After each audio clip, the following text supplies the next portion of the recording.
Periva Sharanam. Today we are going to learn the 8th sloka of Soundarya Lahari. As usual, we will first recite the 6th and the 7th shloka and then go to the 8th. Dhanuh paushpam maurvi madhukaramayi panchavishikhaha vasantas samanto malayamarudayo dhanarathah tathapyekas sarvam himagirisute kamapi kripam apangate labdva jagadidamanango vijayate kvanat kanchi dama karikalabhakumbhastananata parikshina madhye parinata sharachandravadana Dhanurbanan pasham srinimapi dadhana karatalaihi purastadastam naha puramathituraho purushika. Now the 8th shloka. In this shloka, we can see that in the second line, we will not be able to split the words as in other shlokas because there will be a change in the meaning if we split it according to the raga we go. So, it will be a little different than others. Please take extra note of that while reciting.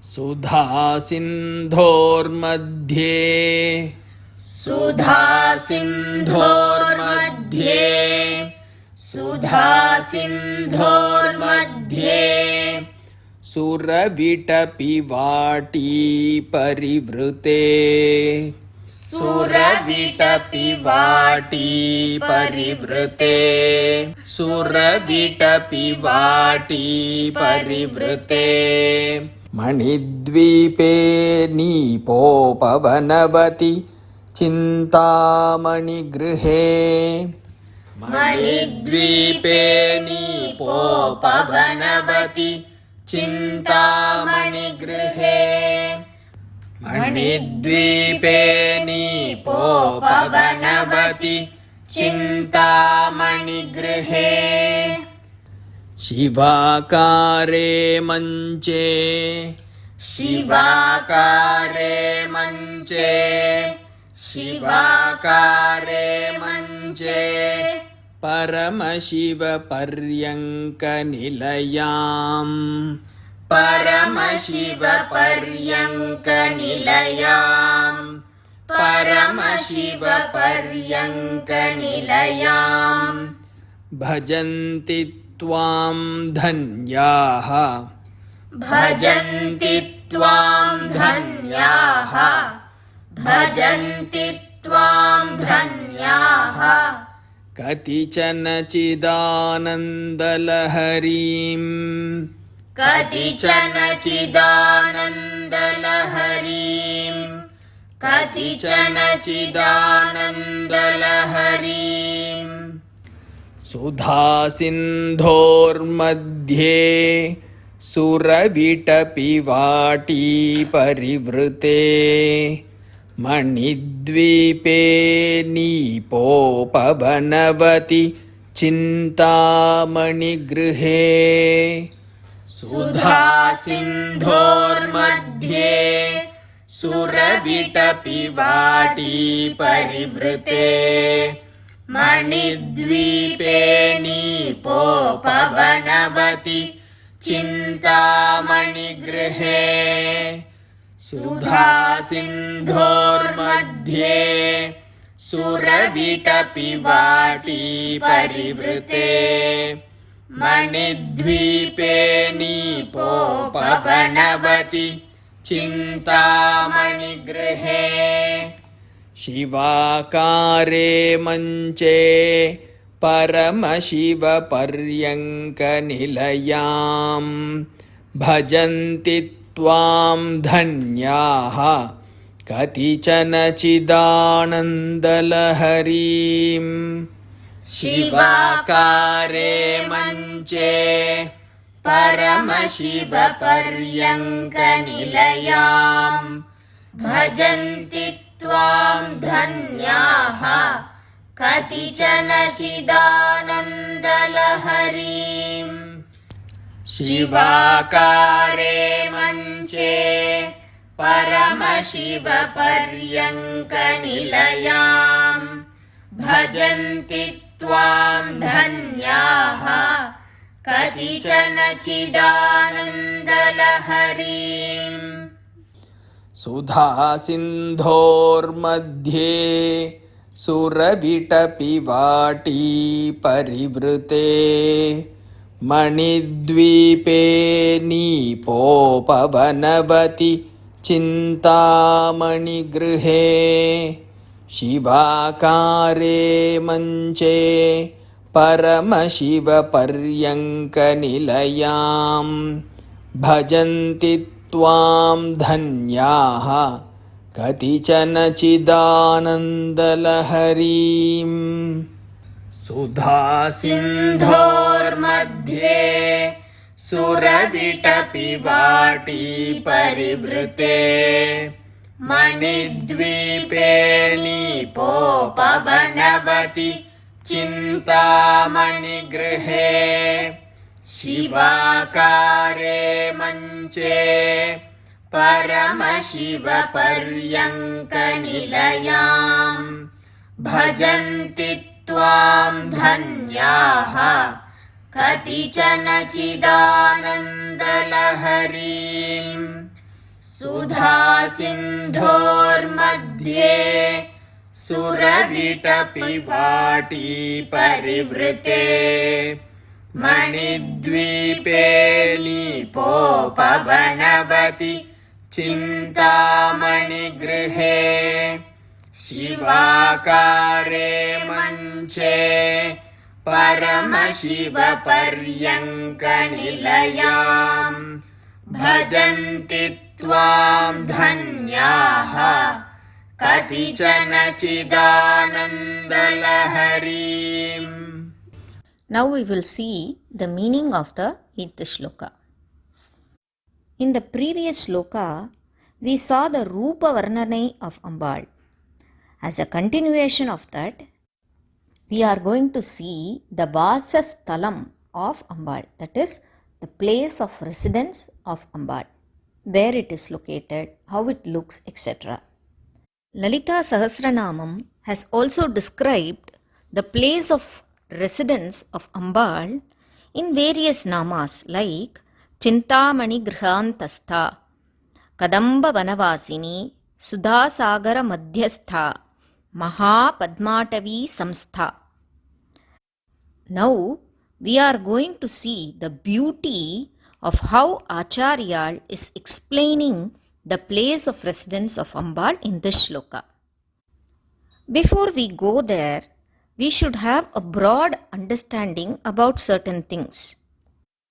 If one has to say about a house or tell about the address of the house, where it is located, what is the street name, what is the nearest landmark there, how to go about there, etc., then he or she should be the person residing in that house or should have already visited that house. If you have to reach a house, then just the door number is not enough. You need more information, like I mentioned before.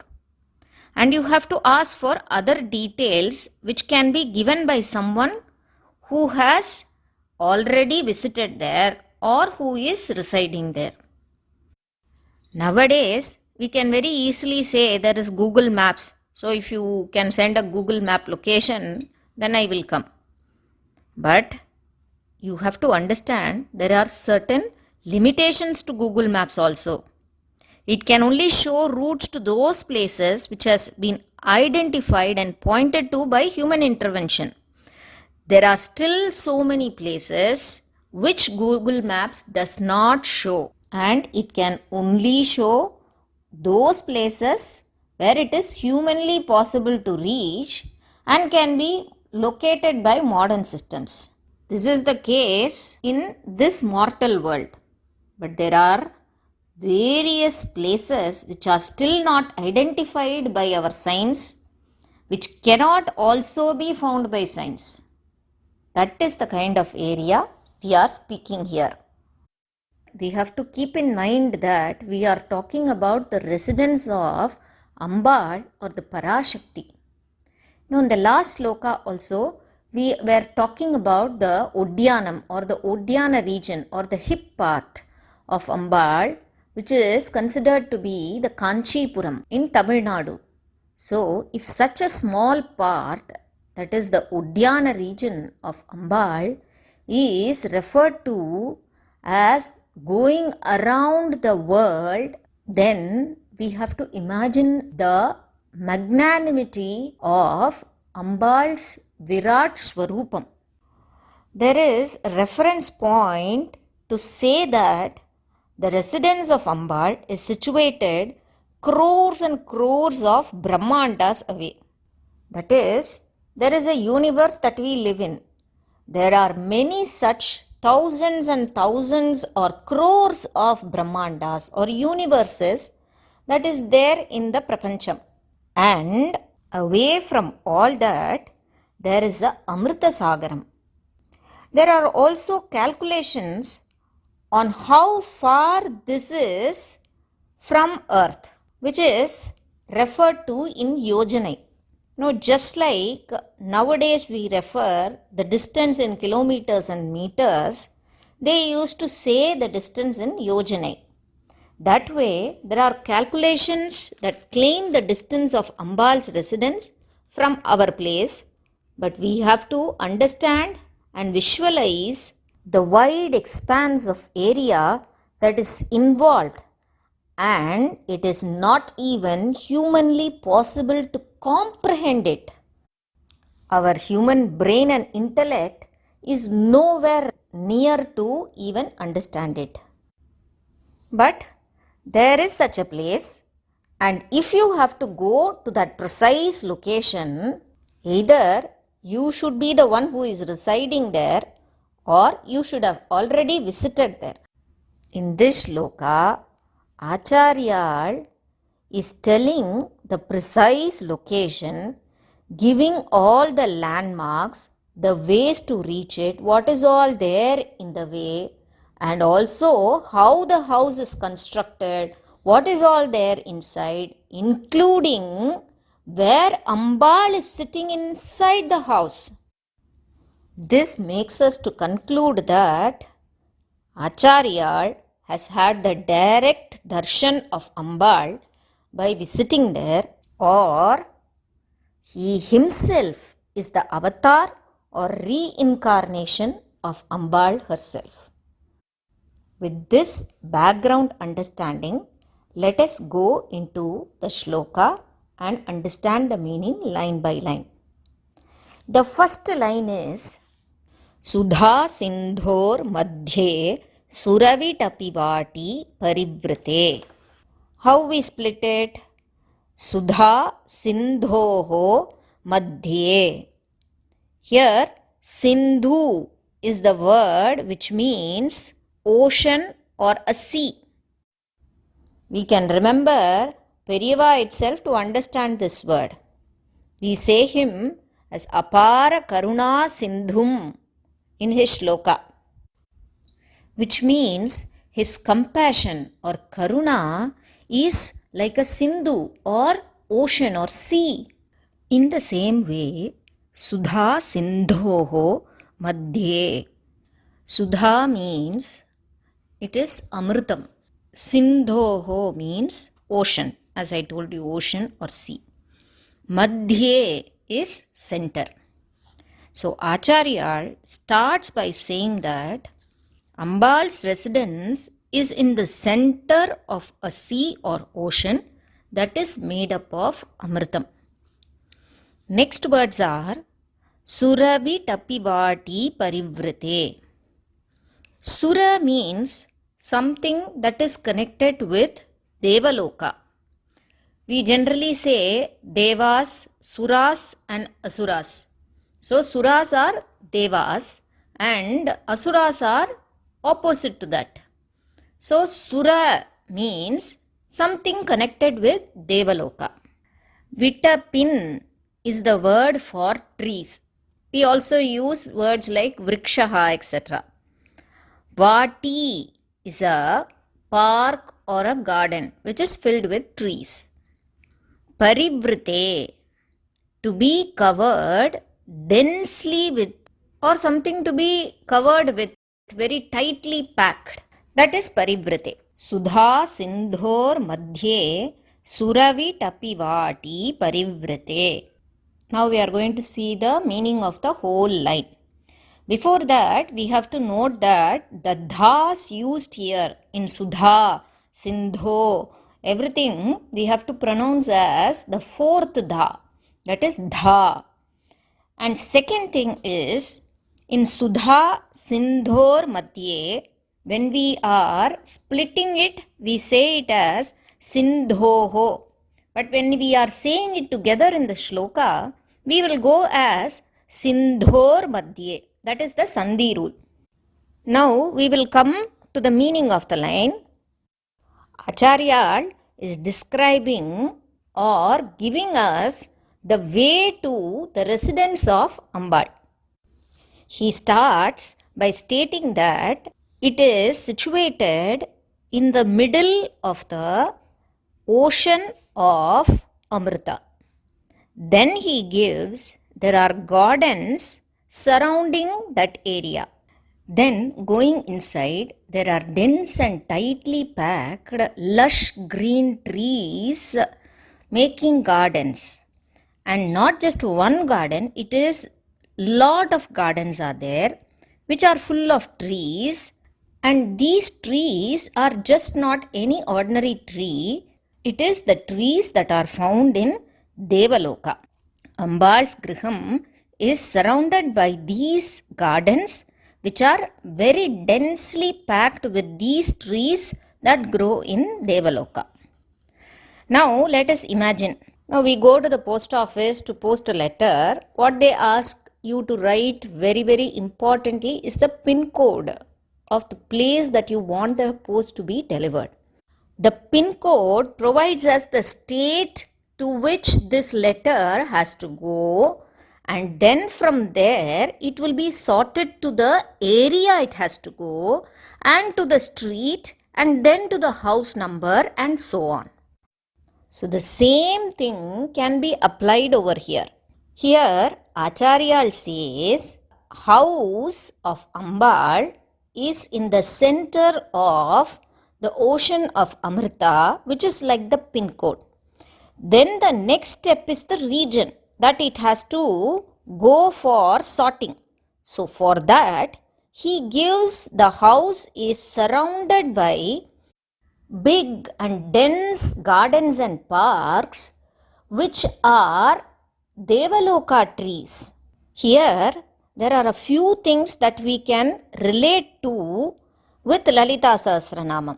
Sudha Sagara Madhyastha. Sudha means same Amritam. Sagaram is the same ocean or sea. Madhya is the same middle. Stha. So Ambal is present in the middle of the Amrita Sagaram. Same thing Acharya is giving here.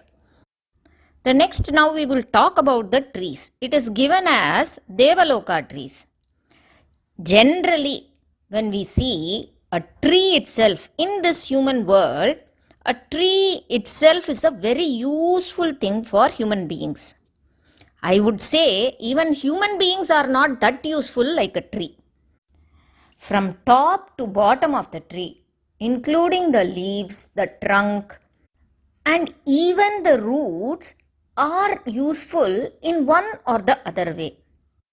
But now generally we refer to a dumb person as Maramandai or a brain that is hard as tree. But that tree has more use than us actually. In trees, there are various classifications where we use them for various purposes. Some trees have a lot of medicinal value. Some trees are used for fragrance. And some trees are used for our day-to-day life activities like making furniture, for building a home, etc. So even here, trees have a lot of value for it. But the tree that Acharya mentions here is the highest category of tree that are found in Devalokas. Usually they say there are 5 types that are found there. They are called as Karpaka Vrikshams or Karpaka tree, which gives whatever we wish for. In general usage also, for a person who is very giving and magnanimous, we use the terms Karpaka Vriksha or Kamadhenu to refer to him. So those are the type of Karpaka Vrikshams that are found in the garden of Ambal's residence. If one Karpaka Vriksham has so much of power to give all that we want, then here Acharya is saying that the gardens are densely packed. It is a very thick growth of many Karpaka Vrikshas. Now we have to imagine what it could be like to be there. They can give you everything that you ever dream of and more than that instantaneously. We have to keep in mind that this is even before you go and reach the residence of Ambal. Your wishes are granted more than you could ask for in the way of reaching her house itself. Another view that can be interpreted from this is Ambal is in the middle of this Karpaka Vrikshavanam that gives everything. Then the extent of anugraham that you can get from Ambal herself. Karpaka Vriksham will give whatever you want or whatever you ask. But here Ambal's anugraham will give you whatever you will not even think of. So that is the greatness of Ambal's anugraham. Now the first line is the description of the outer entrance of Ambal's residence. We will go to the second line. Manidvipe Nipo Pavanavati Chintamani Grihe. Manidvipe. Dvipe is an island. This we know. We saw it in one of the earlier slokas also. Manidvipe. So it is an island that is made of ratnas or expensive and precious stones. Generally, we ladies know that a jewellery studded with precious stones is costlier than ordinary jewellery because it is quite expensive to get those precious stones and they are very rare also to get good quality stones. But here Acharya says that this whole island is made up of various precious stones, priceless stones. We can imagine Ambal's island, this whole island is glittering because of the precious stones. The next words are Nipo Pavanavati. This is split as Nipa Upavanavati. Upavanam is specifically used here. We will come to that later. Nipa is a type of tree in this Upavanam. What is this Nipa tree?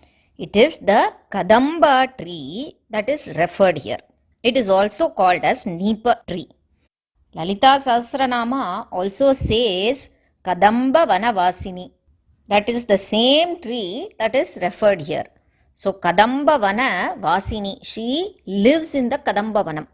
Then Upavana is used.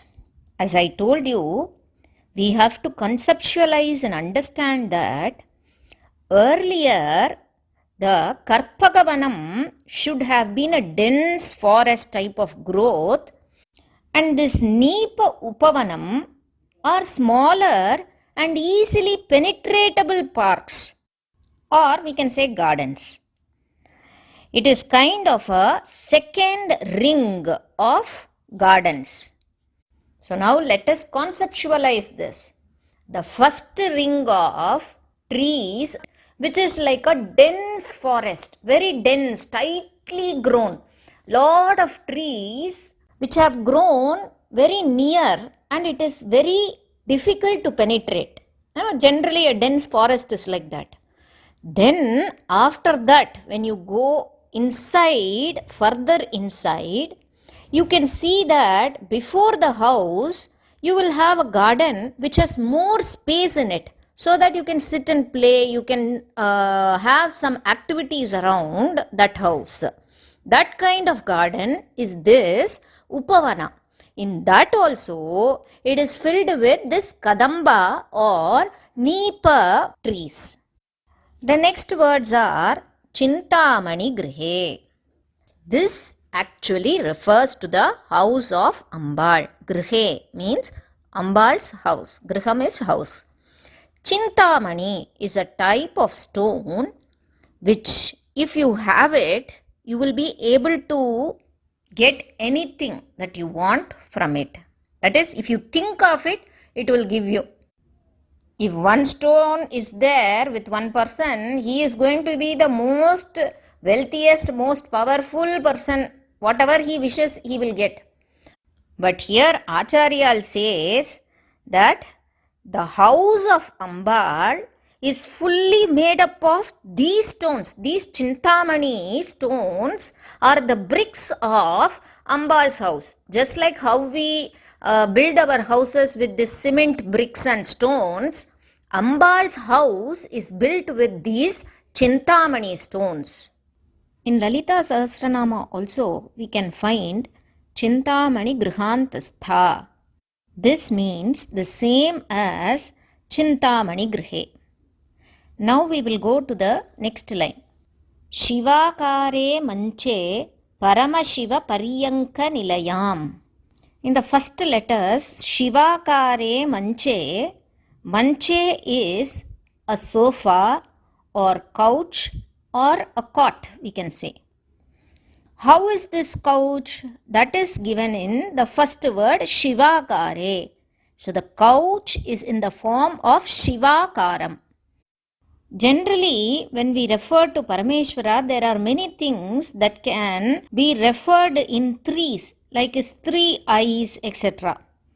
Same way, if we say here Shivakare Manche, it is a triangle shaped couch or cot.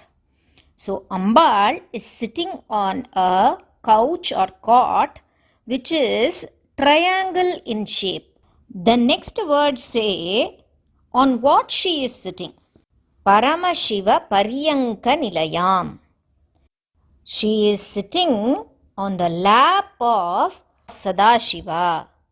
Acharya started with the place of Ambal's residence. What is there on the way to the house, and then how is the island, then how the house itself built. And now inside the house there is a couch or cot that is triangle shaped, and it is referred to as Shivakaram, and in that couch on the lap of Parameshwara or Sadashiva, Ambal is seen sitting. This is what Paramashiva Pariyanka Nilayam means. Here we have to note that in Pariyanka it is not to be pronounced as Paryanga, but only as Pariyanka, the first ka. Lalita Sahasranamam states this as Shiva Kameshwarankastha. Ambal is present in the Ankam of Parameshwara. The same thing is given in this line.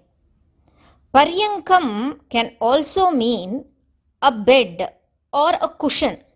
So, if it is taken in that meaning, then we can say that Parameshwara himself is like the bed of her cot, and she is sitting on that bed or cushion. Then the cot or the couch is shaped in a triangle and Parameshwara is the cushion for Ambal on which she is present, or in another way, she is on the lap of Parameshwara. Apart from this meaning, there are many more interpretations that can be given, especially with Sri Vidya Tantram. Instead of interpreting it as a physical address or a place of residence of Ambal, there is tattvarthas that are underlying to denote all these places. For now, and for the understanding of the general public like us, this kind of physical representation should be enough for us to visualize and bring that picture of Ambal before our inner eyes and meditate upon her. With that bhakti, we can, with the help of a guru, further proceed to the next steps of understanding the tattvarthas of these shlokas with her blessings itself. Now we will go to the last line.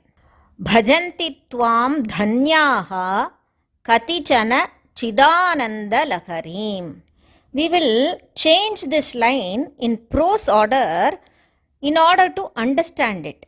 Chidananda laharim comes first. This tells the form of Ambal, how Ambal is. Chidanandam, which means Jnana Anandam, or it means the Anandam that is derived because of consciousness. Lalita Sahasranama says Ambal herself is Chidanandam. Chitihi, Chideka Rasarupini, Satchidananda Rupini. The same way, Acharya also refers her to Chidanandam, but he adds something more to it, making it even more beautiful. He refers her as Chidananda Lahari. Lahari means a waterfall or flow without any interruptions, a continuous outflow.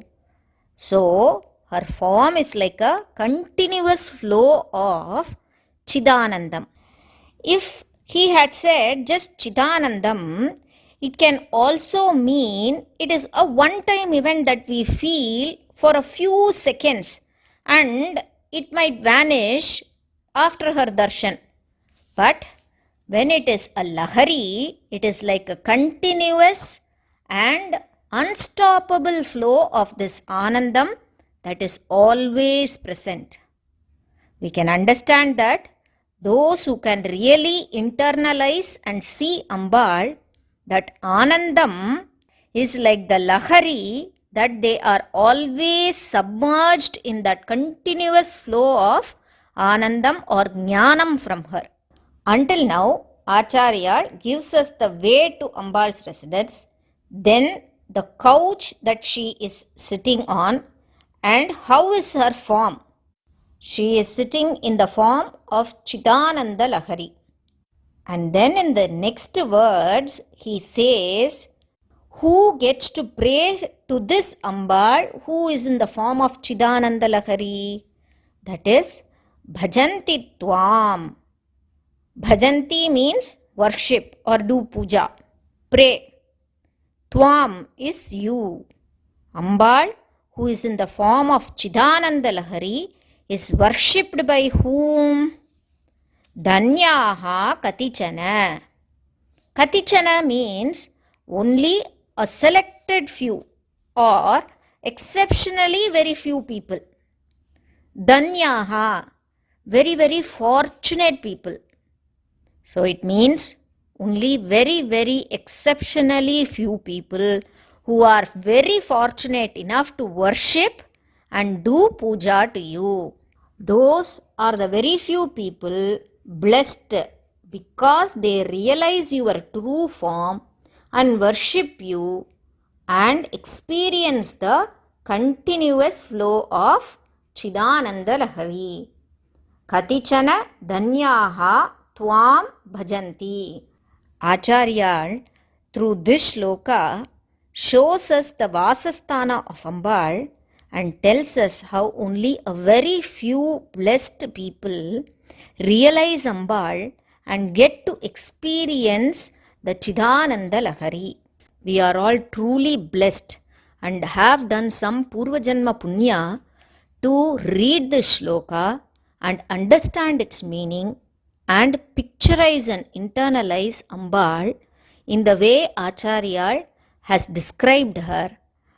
Let us bring before our eyes the way that Ambal has been painted by Acharyal and keep our mind fully engrossed in that beauty of Ambal.